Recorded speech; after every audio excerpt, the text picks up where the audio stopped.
Hello mommies, बदलते मौसम में बच्चों को कफ कोल्ड होना बहुत ही कॉमन है, इसलिए आज मैं बना रही हूँ कफ कोल्ड और नेजल कंजेशन के लिए ये परफेक्ट रेमेडी है। इसको बनाने के लिए आपको एक पैन में अजवाइन और लहसुन की 3-4 कलियां लेना है और उनको 3-4 मिनट के लिए भूनना है। तब तक भूनना है जब तक इसमें से खुशबू ना आने लगे। फिर इसको एक मसलिन के कपड़े पे पलट लेना है। मेरे पास मसलिन का कपड़ा नहीं था, इसलिए मैंने कॉटन का कपड़ा लिया है।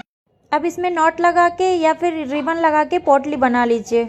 अब इस पोटली से आप अपने बच्चे की पीठ पे और चेस्ट पे सिकाई कर सकते हैं। सिकाई करते टाइम आपको याद रखना है, इस पोटली को अपने हाथ पे एक बार जरूर चेक करना है, कहीं पोटली ज़्यादा गर्म तो नहीं है। ज़्यादा गर्म होने से बच्चा जल सकता है।